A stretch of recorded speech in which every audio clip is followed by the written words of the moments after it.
주신 말씀 욥기 42장입니다. 42장 7절과 8절 그리고 9절까지 석절 말씀을 함께 보시겠습니다. 욥기 42장 7절, 8절, 9절 석절 말씀입니다. 구약성경 804쪽에 있습니다. 우리 한 목소리로 함께 봉독합시다.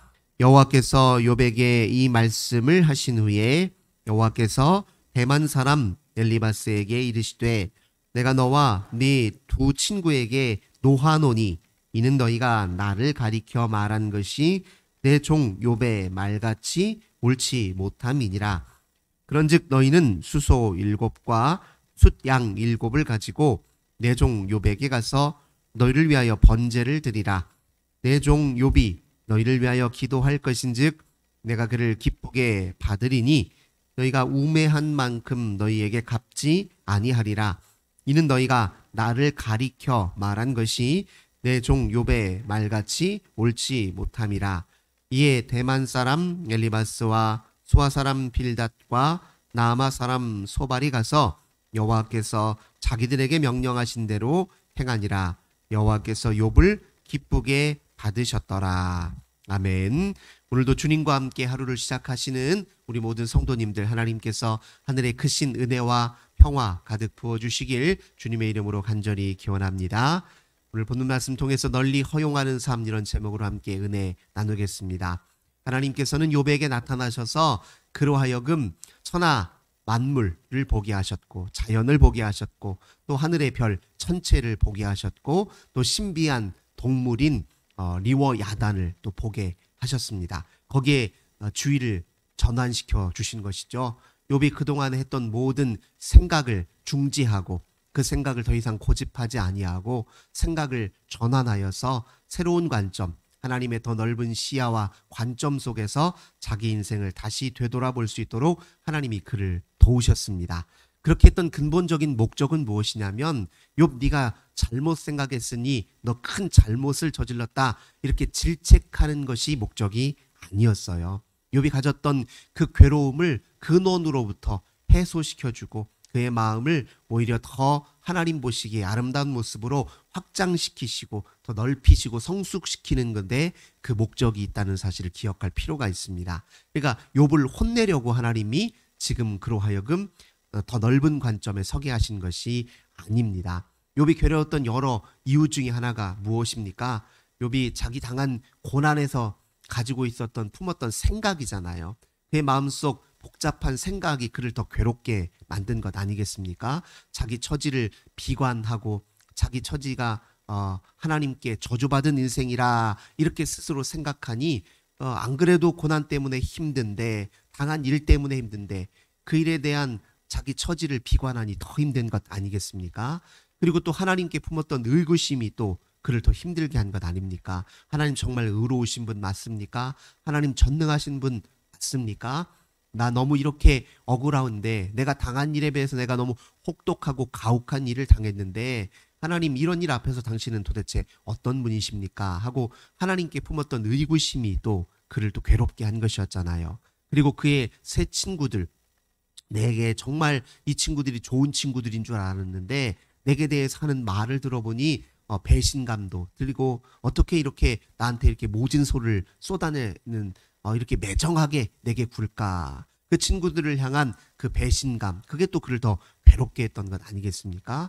하나님께서 그가 가졌던 그 품었던 그 생각들 복잡다단한 그의 심정들로부터 그를 한 걸음 떼어놓으시려고 이 세상의 삼라만상을 보게 하셨던 것입니다. 그것을 다 이렇게 지켜볼 때요. 세상의 모든 일이라고 하는 것은 다 예측 불허의 일이고 내 통제 밖에서 벌어지는 일이고 내 사소한 잘못, 잘함과 상관없이 이 세상은 제 나름의 법칙 속에서 즉 하나님의 주권적 다스림 속에 있다는 사실을 욥이 다시 한번 확인하게 되었죠. 그리고 이 세상에 벌어지는 모든 일들은 내 좁은 선악의 이 분별력으로 다 헤아릴 수 없는 이것이 옳다 그르다라고 내가 자의적으로 해석할 수 없는 그런 복잡 다단한 그런 하나님의 법칙 속에서 운행되고 있다는 사실을 욥이 다시 한번 크게 깨닫지 않았습니까? 그러면서도 동시에 이 세상은 내가 헤아릴 수 없는 하나님의 신묘막직한 다스림 속에서 조화를 이루고 있단 말이에요. 다 제각각 자기 삶의 자리에서, 다 제각각 자기 삶의 영역에서 모든 것이 하나님의 뜻대로 운행되어 전체적으로 종합적으로 모든 면에서 볼 때는 다 조화를 이루고 있다는 사실을 욥이 보게 됐단 말이에요. 그런 넓은 시야, 더 넓은 시각 속에서 자기 고난을 직면하고 나니 이 모든 고난이 이해가 되고 또 더 중요한 것은 수용이 되기 시작했다는 것입니다. 그래서 그가 이전과는 다른 태도로 자기 고난에 직면하게 되니 그것을 하나님의 크신 은혜로 받아들일 수 있었던 것입니다. 그래서 하나님이 보여주시는 새로운 세계에 눈을 뜨고 나니 그동안에 자기가 품었던 그 좁은 생각이 얼마나 어리석은 것이었는지 다시금 새롭게 깨닫게 된 것이죠. 그리고 그게 오히려 더 나를 괴롭게 만들어갔구나, 이것을 알게 되었던 것입니다. 그래서 하나님께서 그렇게 새로운 시각을 열어주셨을 때 욥이 어떻게 반응했습니까? 42장 1절과 2절 3절 말씀입니다. 욥이 여호와께 대답하여 이르시되 주께서는 못하실 일이 없사오며 무슨 계획이든지 못 이루실 것이 없는 줄 아오니 무지한 말로 이치를 가리는 자가 누구니이까? 나는 깨닫지도 못한 일을 말하였고 스스로 알 수도 없고 헤아리기도 어려운 일을 말하였나이다. 이렇게 고백하지 않습니까? 즉 하나님의 크신 위대한 하나님의 계획과 통치와 다스리심에 비하면 내가 가졌던 생각은 좁은 생각이었고 어리석은 생각이었고 그것이 오히려 더 나를 괴롭게 만드는 것이었구나, 하나님 앞에 이렇게 고백을 했던 것입니다. 그에 반해서 욥을 향해서 매정한 소리를 내뱉었던 세 친구들, 욥의 그 세 친구들을 향해서 하나님은 어떻게 대응하셨습니까? 오늘 본문의 말씀을 보면 그를 향해서 노하셨다 이렇게 얘기해요. 그러면서 그 이유를 밝히셨는데 너희들이 가졌던 그 생각, 너희들이 욥에게 했던 그 말이 욥만큼이나 옳지 않다라고 이렇게 이야기합니다. 그것은 하나님께서 그의 좁은 생각에 대해서 심판하신 그 의미를 넘어선 의미를 가지고 있어요. 너희들 잘못 생각했다. 겨우 그들이 가졌던 생각을 교정해 주시기 위해서 하나님이 노하셨다는 것이 아닙니다. 진짜 문제는 무엇이냐면 자기 좁은 생각으로 욥을 향해서 저주스러운 말을 내뱉었잖아요. 욥의 마음에 상처를 주었잖아요. 자기 생각을 고집하느라고, 자기 생각이 옳다라는 것을 끝까지 주장하고 견지하느라고 정작 사람의 아픔을 제대로 헤아리지 못하고 그의 고통을 헤아리기는커녕 오히려 그에게 더 큰 상처를 주었던 그 행태를 하나님이 지금 꼬집고 계신 겁니다. 그래서 이 욥의 세 친구들에게 명했던 것이 뭐냐면 욥에게 가서 번제를 드리게 하고 욥으로 하여금 너희들을 용서하게 하고 욥으로 하여금 너희들을 위해서 기도할 수 있도록 하나님이 이렇게 명하셨단 말이에요. 그들의 생각을 교정하는 것이 목적이었다면 너희들 이런 잘못이 있다, 이렇게 잘못 생각했다, 그렇게 지적해 주시면 된 일인데 욥에게 가서 용서를 구하라고 말했던 것은 하나님이 진짜 그들에게 노하셨던 포인트가 어디냐?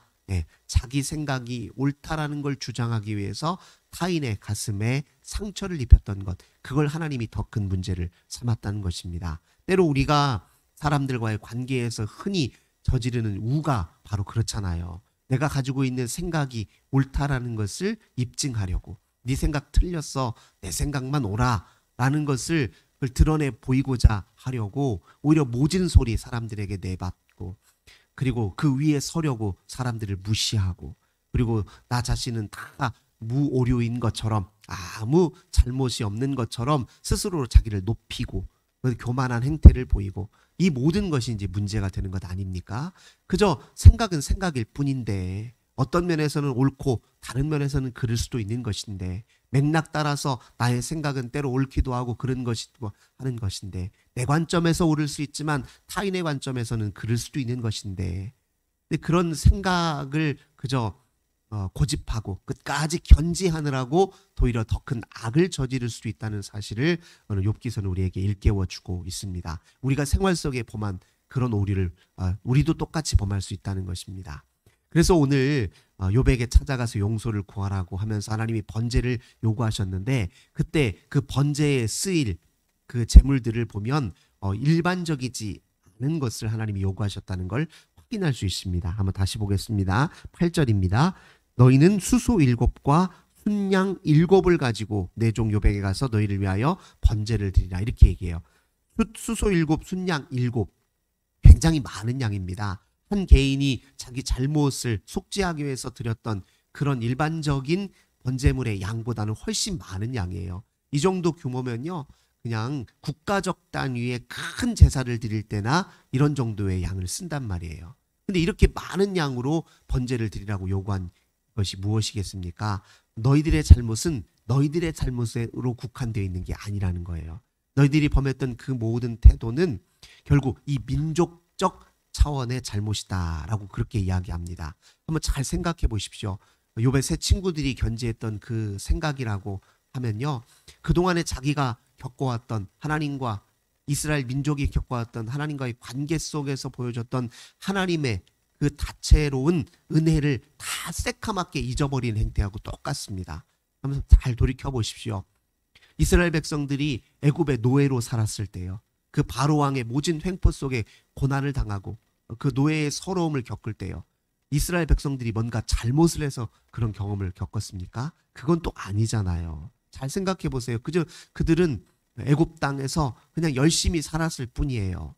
자손을 낳고 또 그 자손과 더불어서 한 민족의 신앙을 지키면서 열심히 살았던 것밖에 없거든요. 그런데 바로 왕이 생각하기에 두려운 마음이 들었잖아요. 이들을 내버려 뒀다가는 이들이 오히려 애굽 사람들보다 더 자손이 많아져서 우리 애굽 사람들을 위협하는 정도의 그런 큰 번영을 이루고 있어서 그게 덜컥 겁이 나서 그들을 노예로 부리기 시작했거든요. 그러니까 이스라엘 백성들 입장에서는 뭔가 잘못이 있어서 고난을 당한 것이 아니었단 말이죠. 그런데 그들을 하나님이 앞에 부르짖고 또 하나님께 애통해 했을 때 하나님이 그들의 부르짖음과 고통을 들으시고 보시고 내려오셔서 그들을 건져주셨단 말이에요. 그들은 본디 그 고난 속에 있었는데, 헤아릴 수 없는 그 큰 고난 속에 있는데 그들을 건져주신 분이 바로 하나님이셨잖아요. 그뿐만이 아닙니다. 출애굽에서 이후에 광야 생활도 마찬가지예요. 사실 40일이면 갈 수 있는 거리를 40년 동안 그가 방랑했단 말이에요. 근데 거기에는 하나님의 또 선하신 목적이 있었습니다. 그들이 무엇인가를 하나님 앞에 잘못했기 때문이 아니라 하나님이 의도하신 더 큰 목적과 계획 속에서 그들이 광야 생활을 했던 것이죠. 그러니 그들이 당한 그 고난 속에서 하나님이 율법을 주셨단 말이에요. 그리고 하나님의 백성으로 산다는 것이 무엇인지를 훈련시키셨어요. 그리고 모든 것은 하나님의 은혜에 의해서 살아가는 것이다. 우리 먹거리 하나, 우리의 일용할 양식 하나 전부 하나님이 허락하시는 것이고, 우리가 농사 짓는 것, 우리가 일하여 수고하여 얻는 모든 결과도 다 하나님의 은혜의 선물이다. 이걸 철저하게 깨닫게 하시려고 광야 생활을 하게 하셨잖아요. 그들이 뭔가를 잘못해서도 아니고 그들이 다른 민족에 비해서 부족해서도 아니라는 것이죠. 그 고난은 오히려 그 광야 생활의 그 모진 고난과 그 힘든 그 시련의 시간들은 오히려 그들의 성장과 성숙을 위한 하나님의 교육적 장치였잖아요. 그러니까 그 모든 과정을 민족적으로 다 경험을 했음에도 불구하고 욥의 세 친구들은 겨우 하나님에 대해서 가졌던 생각이 무엇입니까? 권선징악, 인과응보의 시각밖에 없었단 말이에요. 하나님은 잘 아는 사람, 하나님께 잘 아는 사람, 경건한 사람은 복 주시고 그렇지 못한 사람은 심판하신다. 이런 겨우 좁디 좁은 하나님께 대한 편협한 생각을 지키는 데만 애썼단 말이에요. 그래서 그들은 자기 민족 전체를 향해서 하나님이 하셨던 그 놀랍고 위대하신 은혜는 새카맣게 잊어버리고 있었단 말이에요. 단순히 자기 잘못으로 국한되어 있는 것이 아니라 이건 민족적 우를 범한 것이기 때문에 그 평소에 개인적 잘못을 저질렀을 때 바쳤던 번제물보다 훨씬 많은 양의 번제물을 하나님께서 요구하셨던 것입니다. 그래서 그들이 그 앞에 욥에게 가서 욥에게 용서를 구하고 또 욥은 그 순간에 어떻게 했겠습니까? 이 모든 과정을 다 돌이켜보니까 하나님이 오늘 이렇게 나로 하여금 더 큰 시각에서 내 인생을 보게 하시고 진짜 하나님이 누구신지를 더 알게 하셨으니 오히려 내가 받은 은혜가 더 크다. 너희들이 했던 그 모든 것이 당장에는 그 순간에는 너무 괴롭고 힘들고 또 분노가 일어나는 일이었지만 돌이켜보니까 너희들이 했던 그 모든 과정을 통해서 오늘 내가 더 이렇게 큰 사람으로 주 앞에 설 수 있었다라는 생각이 드니까 어떻습니까? 그들을 용서했단 말이에요. 용서해서 그들을 위해서 하나님 앞에 또 기도했어요. 하나님, 저들도 가지고 있었던 저 생각, 제가 품었던 생각과 크게 다르지 않습니다. 저도 저들만큼 어리석었고 저들이 했던 저 어리석음을 저도 견지하고 있었습니다. 주님 용서해 주십시오 라고 기도했단 말이에요. 하나님이 그 모든 과정을 기쁘게 여기셔서 오늘 본문에서 뭐라고 합니까? 여호와께서 욥을 기쁘게 받으셨다 이렇게 표현합니다. 그리고 읽진 않았지만 10절 말씀 보니까 욥이 그의 친구들을 위하여 기도할 때 여호와께서 욥의 곤경을 돌이키시고 여호와께서 욥에게 이전 모든 소유보다 갑절이나 주셨다 이렇게 표현하고 있습니다. 친구들을 용서했다는 것 자체가 욥이 다른 사람이 되어 있었다는 걸 뜻해요. 욥이 더 넓은 시각과 시야 속에서 자기 인생에 헤아릴 수 없는 그 수많은 인생들을 이제 허용하고 포용할 만큼 큰 사람이 되었다는 걸 보여주고 있습니다. 어떤 사람이 성숙한지 아닌지를 가늠할 수 있는 중요한 지표 중에 하나가 뭐입니까? 포용력과 허용력, 수용력이에요. 관용하는 마음이 있습니다. 어떤 사람, 나와 다른 사람, 나와 생각이 다르고 견해가 다르고 나와 삶의 스타일이 다르고 나와 다른 방식으로 살아가는 사람들을 향해서 분노하거나 저주하는 방식으로 관계를 맺는 것이 아니라 그들을 널리 허용하고, 그렇지, 저들 인생 속에 저가 저렇게 생각하는 것, 저렇게 행동하는 것은 제 나름의 이유가 있을 거야. 내가 헤아리지 못한 이유가 있을 것이고, 그리고 더 넓은 범주에서 보면 제 나름의 가치를 가지고 있지 라고 이렇게 생각할 줄 알고 허용할 줄 안다. 그는 굉장히 큰 성숙함을 지니고 있다. 우리가 이렇게 받아들여도 좋을 것입니다. 용서했다는 자체가 욥은 더 큰 사람이 되어 있었다라는 것을 의미해요. 하나님이 이후에 욥에게 이전에 가졌던 것보다 훨씬 더 많은 재물도 다 다시 돌려주셨습니다.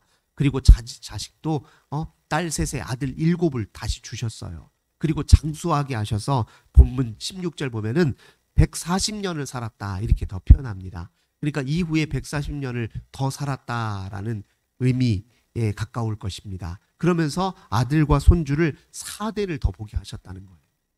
하나님이 그런 큰 축복을 주셨어요. 근데 그 축복보다 더 큰 축복이 사실 무엇입니까?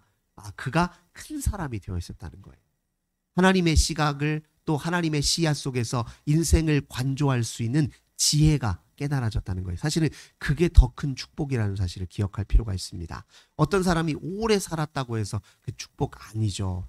오래 산 것이 중요한 것이 아니라 잠깐을 살더라도 하나님과 더불어서 하나님과 함께 인생을 바라보고 인생에 깃들어져 있는 하나님의 신비와 통치와 청취하심의 오묘하심을 깨달아 알고 거기에 더 큰 가치가 있는 것 아니겠습니까? 그런 인생이 또 오래 살면 더 많은 사람들에게 큰 유익을 주겠지요. 하나님과 함께 친밀한 사람이 오래 살고 하나님과 함께 친밀한 사람이 부유하면 그 인생으로 하여금 얼마나 많은 사람들이 큰 덕을 보며 살겠냐고요. 그러니까 세속의 복보다 우선적인 복은 하나님이 주시는 지혜의 복입니다. 하나님이 이끌어 주시는 성숙의 복이에요. 영적 성장의 복입니다. 이 복과 더불어서 세속의 복이 있을 때 이 세상을 진짜 더 값지고 풍요롭게 만드는데 일조할 수 있는 것입니다. 하나님은 욥을 어여삐 여기셨습니다. 근데 그 가장 근본적인 이유는 무엇이냐면 욥의 생각이 다 옳아서도 아니고요. 욥이 하나님께 했던 모든 태도가 완전히 경건하기 때문도 아니잖아요. 그럼에도 불구하고 욥은 하나님을 놓지 않았단 말이에요. 하나님과의 관계를 향한 그 열정을 멈추지 않았다는 것, 그게 굉장히 중요한 포인트입니다. 처음부터 하나님께서 욥에게 그 큰 고난을 허용하신 이유가 어디에 있어요?